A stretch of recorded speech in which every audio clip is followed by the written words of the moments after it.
Hello and welcome to an Affinity Revolution tutorial. Today we'll be covering the top 10 things beginners want to know how to do in Affinity Photo. Feel free to sit back and simply watch the video, or if you want to follow along with me, I've included a download link in the description for the photos I'll be using. And with that said, let's get started with the top 10 things beginners want to know how to do.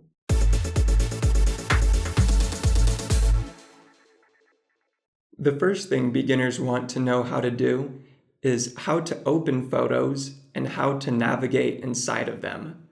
So to open photos in Affinity, just come to the top to File, Open, or you can press Command O. Once you've found the photos on your computer, simply click on them and then press Open.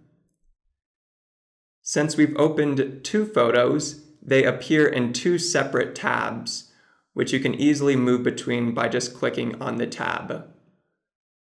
Inside of your photo, you can navigate very easily by using the trackpad.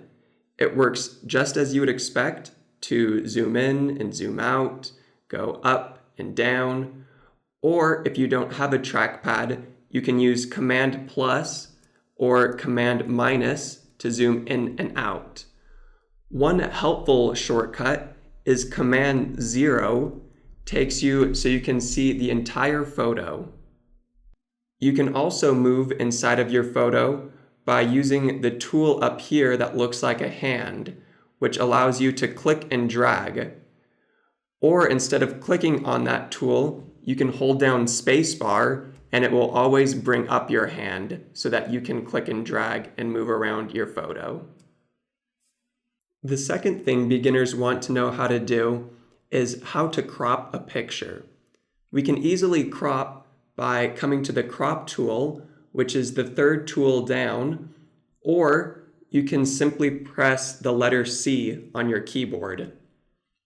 This brings up our crop box, which we can easily drag in and crop our photo however we want. Once we have the photo cropped the way we want, we can come up and press apply or press enter. And there we have it. We have just cropped our photo. I'm going to undo this by pressing Command Z so I can show you a couple other things with cropping. I'm going to bring back up my crop tool by pressing C and then come up to the top where it says unconstrained. I can change this to a specific ratio. For example, if I was posting this photo on Instagram, I would know that I need a 1:1 square. So I'll press on that and then zoom out by pressing Command minus. And now I'll drag in this box until I have a nice square for my crop. That looks good to me, so I'll press enter. And now I have a beautiful square that I could post on Instagram. I want to show you one more thing with cropping. So I'm going to press Command Z to undo and then press C for my crop tool. And now up at the top, I have an option to straighten, which allows me to straighten any part of my photo. So I'm going to press on straighten and then click and drag a line across the top of this car. That's what I want to be straight. And now once I let go, Affinity Photo rotates the picture so that the top of my car is straight. And if I press enter, I have now cropped my picture so the top is straight, but I have these parts of the photo that are cut off now. So to get rid of those, I'm going to bring up the crop tool again and then simply drag it in a little bit to remove those parts of the photo. Now I'll press enter and I have a beautiful straightened car and a nicely cropped photo. Number 3 on our list is how to remove acne. This can easily be done by coming to the bandage down here, which is our healing brush tool. And if we click and hold on that, some other healing tools appear. We want to select the blemish removal tool. With this tool, we simply need to click on the photo where the acne is and it will be removed. So I can click, click, click, click, click. All of this acne is disappearing very easily. We're cleaning up this woman very nicely. Some of this acne, though, is a little bit bigger, and we'll need a bigger brush to get rid of that. We can make our brush bigger or smaller by pressing the bracket keys underneath the equal sign, or up here at the top, we can type in a number. But I like to use the bracket keys under the equal sign, so I'm going to make my brush a little bit bigger and then press on this acne, and it has disappeared. This acne, though, is a little bit bigger and harder to get rid of. So if I press on it, it leaves a weird looking splotch on her face.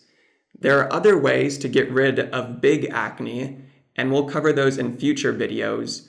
But to keep it simple today, we're only going to cover this tool, which will work to remove most small acne. Number 4 on our list is how to remove people and objects from a photo. For simple photos like this, we can very easily remove people and objects by using our in-painting brush tool. To get this tool, we're going to come back down to where our blemish tool was and click and hold on that, and then select the in-painting brush tool. Once we have this tool selected, all we need to do is click and drag to paint whatever we want to remove from the photo. So I'm going to remove this person and just let Affinity Photo do its thing. And now they are gone, just like that. And I could do the exact same thing to remove this dog. Just click and paint over the dog. And then wait a second. And now Affinity Photo has removed the dog from the photo. This tool works very well to remove people and objects from simple pictures, but we'll cover how to remove things from more complex photos in future videos. Number 5 is how to work with adjustment layers. The first thing we need to understand is that Affinity Photo uses layers, and those layers stack on top of each other. So if I came down to this icon, I can add a new pixel layer, and this has just put a blank pixel layer on top of my original photo. It's kind of like I took my photo and put a clear piece of plastic over it. The plastic and the photo are completely separate. I can do anything I want to this top layer, and it won't affect my original photo. For example, if I come press on the paintbrush, I can paint anything I want. Maybe I'll make an AR for Affinity Revolution. And I think, oh no, I've ruined my photo. But I haven't, because I've only painted this on the new pixel layer, which I can check on and off anytime I want. And if at any time I say, you know what, that was dumb, I want to completely get rid of it, I can just click and drag this layer down to the trash can, and it is gone, and my original photo is still perfectly intact. Nothing has happened to it. Now that we understand layers, we're going to apply some adjustment layers to our picture. We can do this by coming to the adjustments icon, this black and white circle, and when we click on it, we're given a wide selection of different adjustments we can make to our photo. Today, let's use the brightness and contrast. When we press on that, a dialog box is open, which allows us these sliders for brightness and contrast.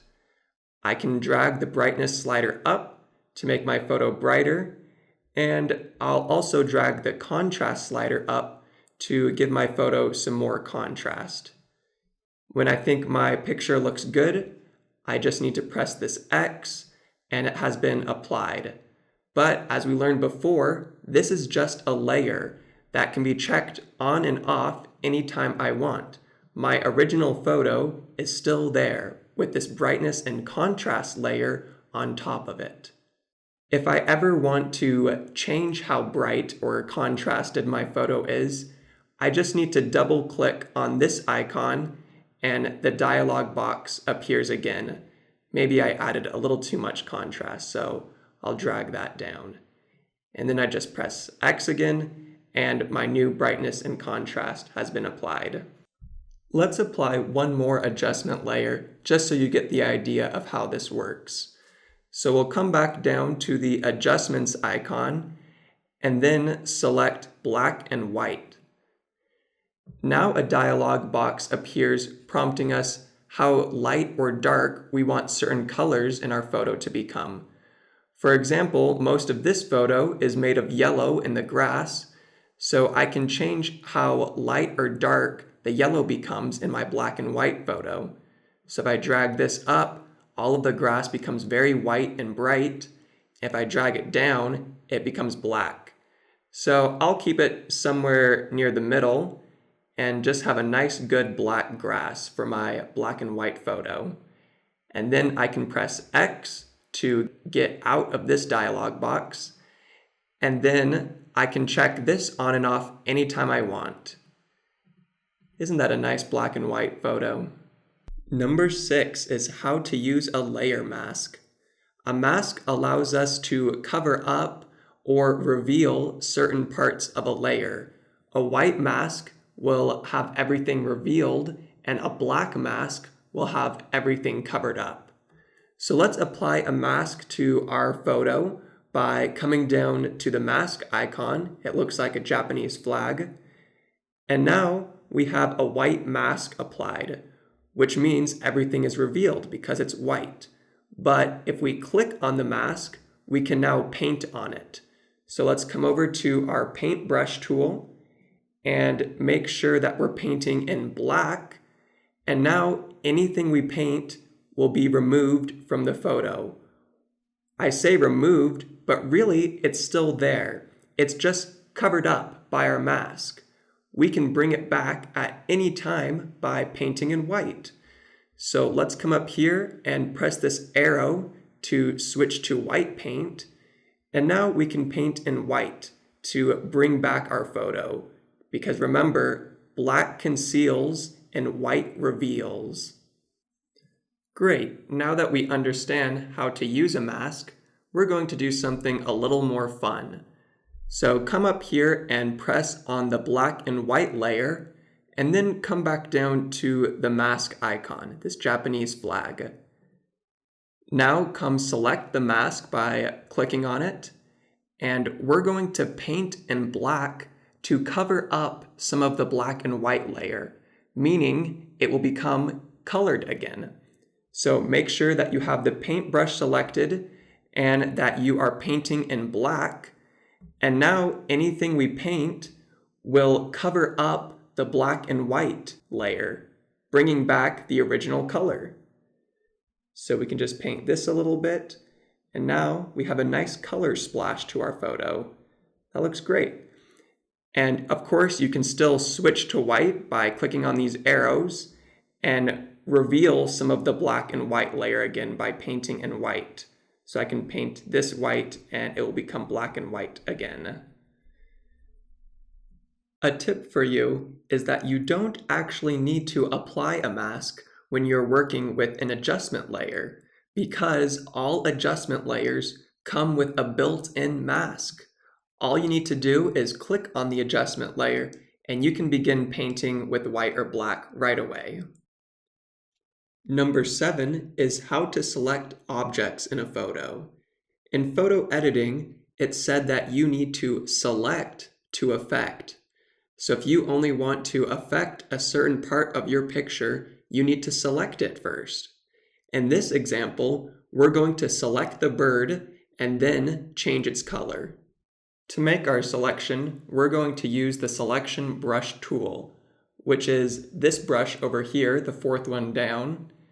This tool works by just clicking and dragging, and it will start making a selection of whatever you paint.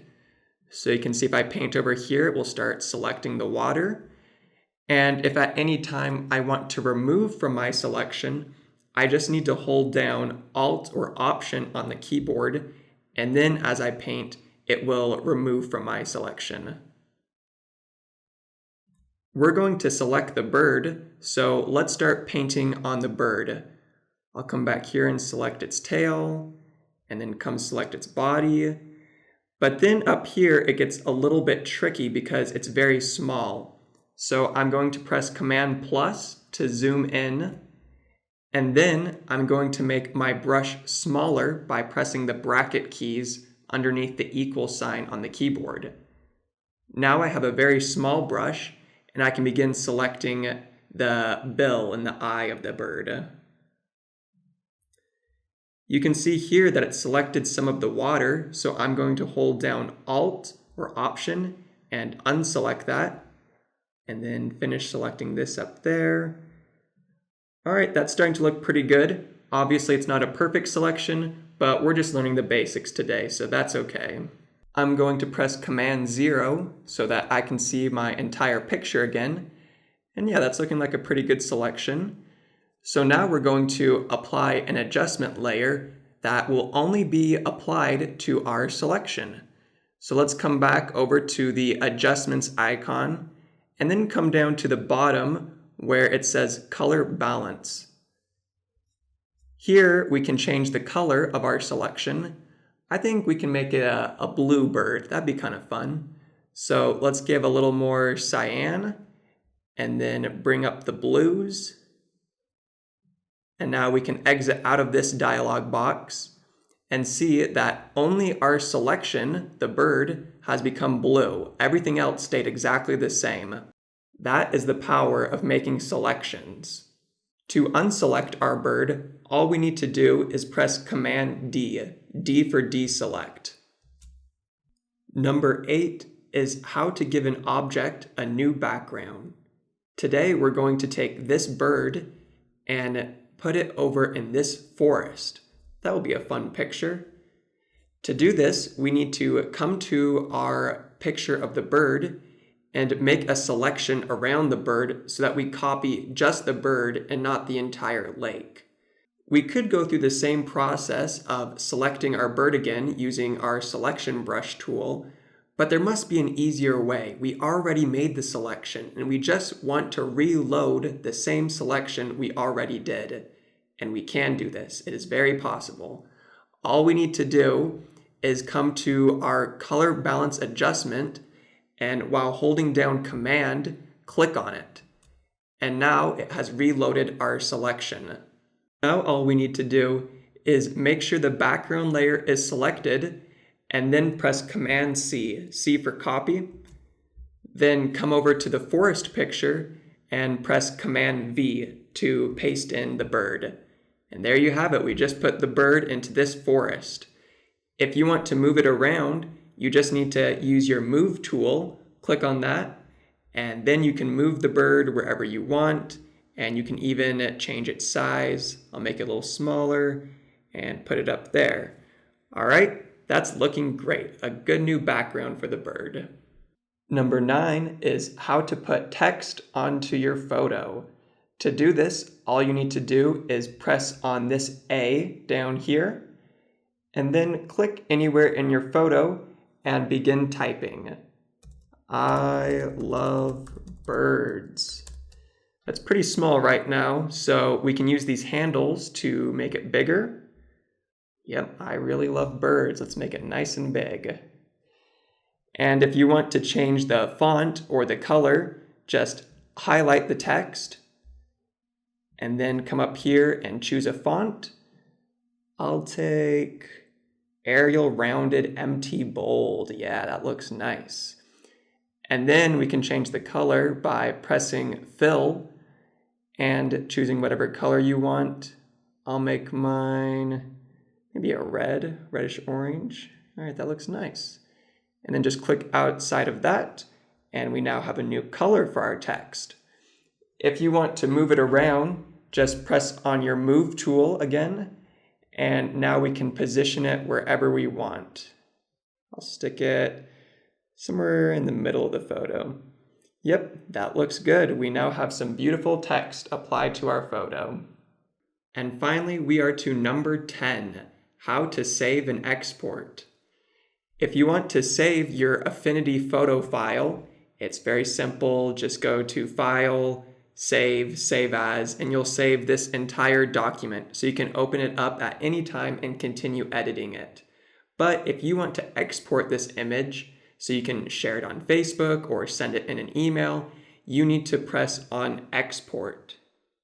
Here we're given many different options, with the most common option being JPEG. That's why it's already set to JPEG automatically. JPEG images are very small and can be opened by pretty much any computer in the world. Right now, our quality is set to 100, meaning we'll have the highest quality export, but the file size will also be the largest. But if we really need a small photo, we can shrink this down, and now our photo is very small, but it will lose some of the quality when we export it. So I'm going to take this back up to 100. Now all we need to do is press export, and then give it a name, call it bird, and then choose where we want it to be saved, and click save. That's it. We have now exported our image. I hope you enjoyed our top 10 tutorial. I know we covered a lot of material very quickly, so be sure to subscribe to our channel so you can see more tutorials in the future. Thanks for watching, and I'll see you in the next Affinity Revolution tutorial.